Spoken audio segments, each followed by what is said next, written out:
stepping down as the minority leader as of close of business today. A leading Colorado Republican goes from defiant to gone. Thousands of new families will qualify for universal pre-K in this state next fall.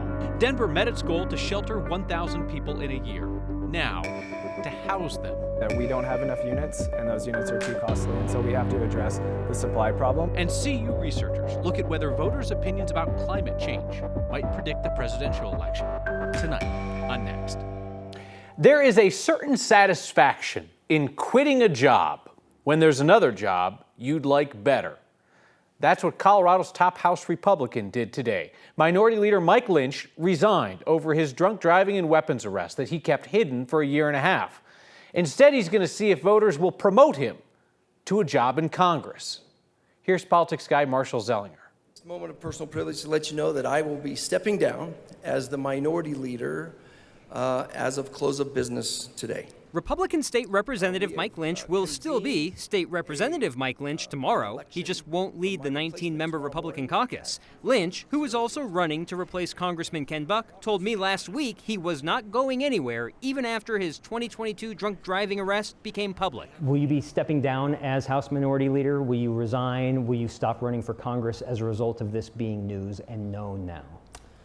No. I mean, this happened outside of session. I have a gun in this pocket, too. You have a gun? Yes. Stop. Don't move. Stop. No. You're not going to do that, okay? No, sir. We're not going to reach for guns when we're out and talking to the police. Yes, sir. No. Right? Yes, sir. On Friday, we got the dash cam video of the drunk driving arrest, where Lynch said he had a gun in his pocket, then reached for it. On Monday, a no confidence vote by the Republican caucus failed by 1 vote. And yesterday, another no confidence vote never happened when the majority of the minority failed to show up to the meeting. The right thing to do would be for Mike Lynch to resign his post as minority leader. This is the position of the party and of me personally. Colorado Republican Party Chairman Dave Williams inserted himself into the legislative leadership issue, which got a shout out during Lynch's stepping down speech. I want it to be clear that I'm not stepping down because I won a close vote of no confidence. I'm not stepping down because a failed state party chair decided to try to influence the actions in this House. I am stepping down because it is the right thing to do, because I've become a distraction for my caucus, and that is getting in the way of the hard work that we have to do in this building. Lynch left the state capitol quickly today, telling me via text he could not do an interview because he was out campaigning for Congress. Now the cleanup begins, both in leadership and image. Please learn from my lessons, and just don't get behind the wheel if you've had something to drink. The assistant minority leader is Rose Puglisi. Conventional wisdom would suggest she is the next to rise to minority leader. She did not respond to a text asking for an interview today, and the vote for the next leader will be 8 a.m. tomorrow. Generally speaking, she's considered to be one of the few rising stars within the Colorado Republican Party that she could someday run for governor, Senate. Of course. Something like that. It's interesting that even with the recent conservative pressure campaign on journalists to stop talking about this story, that Lynch didn't see a path forward for himself, so he decided to get out. But he apparently sees a path forward in a crowded Republican primary with this hanging over his head for Congress? You made the comment when we first reported on this a week ago that maybe this gives positive attention somehow. We will find out. There's a first debate in that CD4 tomorrow. We'll see what the response is following that debate. But yeah, I get it. This gives him more time now. You don't have to be the leader of the Republican caucus that's already fractured. You can spend more time outside the Capitol doing what you'd rather do, which is run for Congress. We shall see. Marshall, thank you. If you are an unaffiliated voter, and no political group in Colorado is larger, you are receiving a very clear message this week from the Republican Party. Get lost. Today, the party was in court asking for a ban on unaffiliated voters in Republican primaries. Voters in Colorado approved unaffiliated voters participating in party primaries and gave the option to parties to opt out of this if they could get 75% of party leadership to agree. Republicans have tried and failed to do that. They say it's just too hard. Republicans have also been threatening to just cancel their primary anyway if Donald Trump isn't on the ballot, that they would hold a caucus of party insiders instead. But this week, under oath in court, they admitted the party's actually too poor to pay for that. The state GOP wants a judge to block unaffiliated voters from the presidential primary right off the bat, because that's March 5th. The GOP's attorney in this is John Eastman, who designed Trump's strategy to overthrow the 2020 election.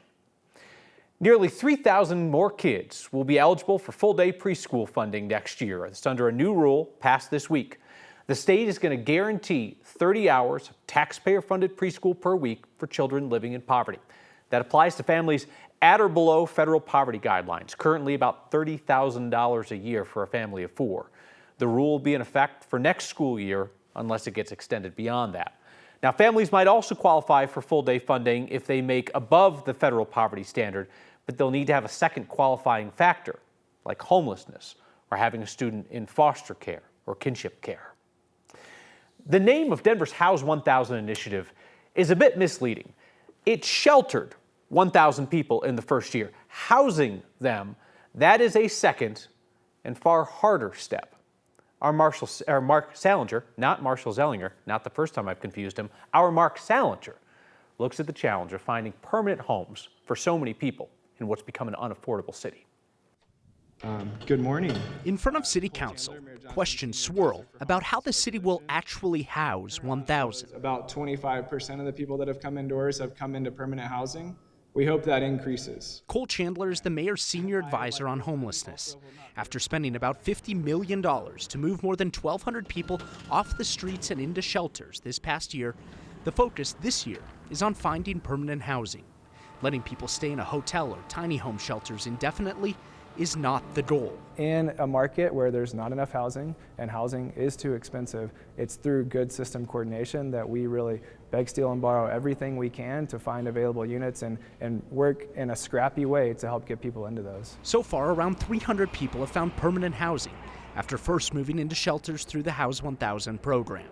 The city is using a system of vouchers to help people get apartments. It requires that an individual pays 1/3 of their income, and then whatever that does not cover towards the rent is paid for by the payer. In some cases, that's the federal government. In some cases, it's the state government, or in some cases, it's local government as well. Welcome home!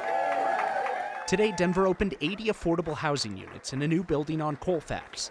The goal is to stop more people from falling into homelessness while also giving people a way out of it. Denver's dream is that this is a place where the kids who grew up in this city can still afford to live in this city. Sheltering more than 1,000 people was a major accomplishment. Housing them will be the next challenge. We don't have enough units, and those units are too costly, and so we have to address the supply problem. One of the major focuses of 2024 and onwards is to bring forward 3,000 permanently affordable housing units per year. So the biggest question in all this is whether or not that's possible. Right now, the city says they've lined up about 500 housing vouchers to help people get into permanent housing where they'll only have to pay about 1/3 of their income towards rent. Of course, leaving people in shelters or tiny home style indefinitely is expensive and completely unsustainable to continue for forever. Certainly. And this is happening, of course, at a time when you've got another crush of people, migrants, also looking for the most affordable housing options in town. Yeah, we have kind of two colliding crises that are both requiring the same resources. You have thousands of migrants coming in who also need either shelter or apartments, and you just have a city that is completely unaffordable now with two groups of people that both have a magnifying glass on them to try and get help if they can. Mark, Marshall, whatever your name is. Whatever you want to call it. Thank you. Loveland's Community Kitchen does two simple but essential things. They feed people and they show love to people. And they do it every day, every single day, for more than 2,500 straight days. Every weekday, every weekend, every holiday, every snow day. That is pretty remarkable. And it's why this week's Word of Thanks microgiving campaign supports Loveland's Community Kitchen. That nonprofit provides a meal to anyone who needs one. Most of the people they serve are living on the streets or are very close to it. Most said in a survey that they tend to skip meals to save money.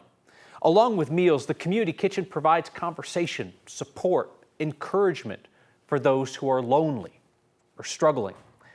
And they hope that they stop coming back, because the Community Kitchen aims to be just a temporary stopping place in someone's journey to self-sufficiency. Scan the QR code on your screen or text the word thanks to 303-871-1491 to get that link to donate. You know I'm never going to ask you to give to a cause that I don't personally support myself, and you've proven that even $5 helps, so I'll match the first 50 people in the door with $5.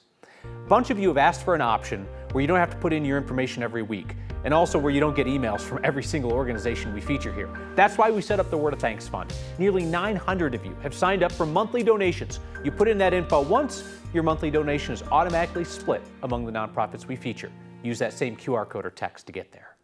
If you turned off the effect of climate change, very likely Donald Trump would have gotten enough extra votes to win the Electoral College. Interesting. CU researchers say that climate change may have been the issue that swung the 2020 election, and that's creating a growing political advantage over time.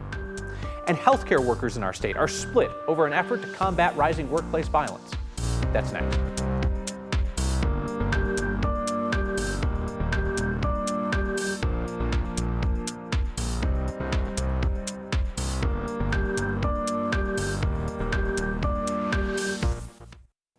Excel estimates it'll cost about $15 billion to meet or exceed Colorado's mandated emission standards by 2030.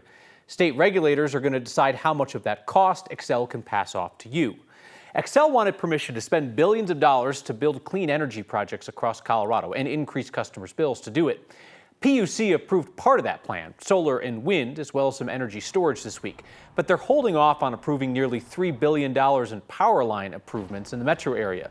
The PUC says that'll simply be too expensive for customers, and they want an independent analysis of future plans.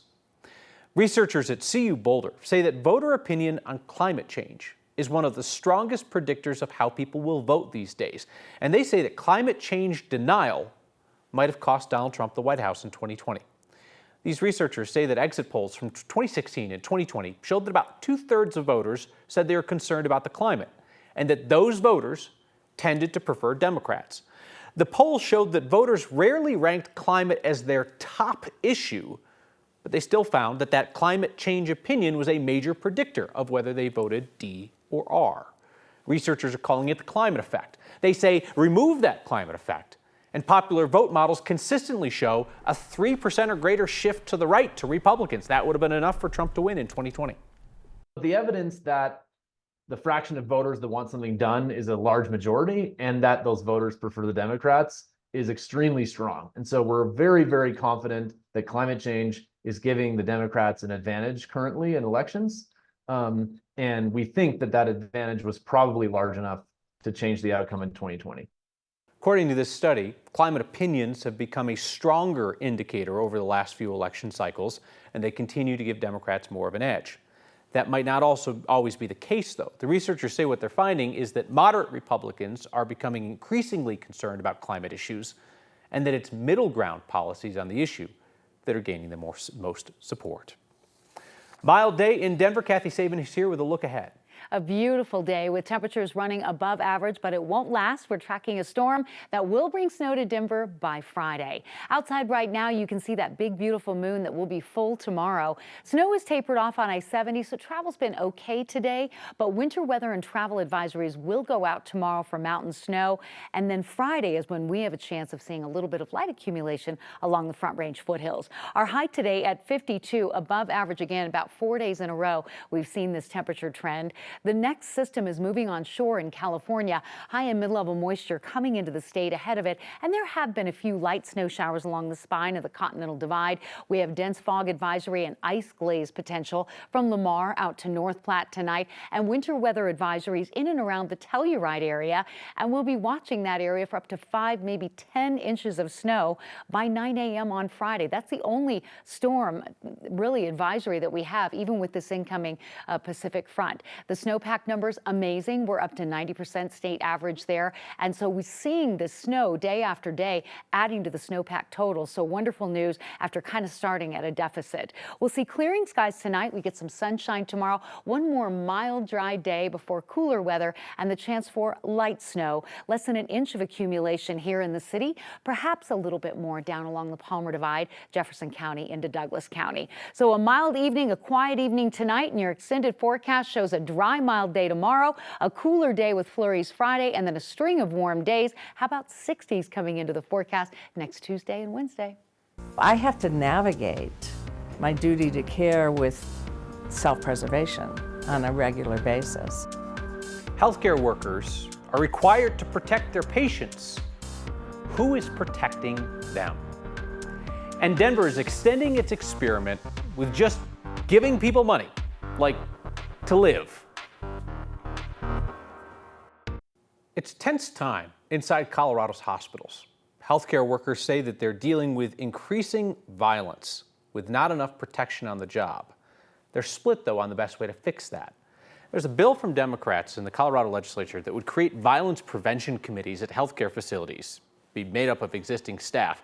They develop a plan to train employees and track incidents and offer follow-up services after workplace violence. Supporters like the Colorado Nurses Association say that it'll provide healthcare workers with a standard process for dealing with violence, but still give hospitals flexibility to tailor this on a case-by-case basis. The Colorado Hospital Association has not endorsed the bill yet. They say that the problem is clearly pervasive, but they question if this is the right approach. It won't be something that we feel like we have to hide from the public.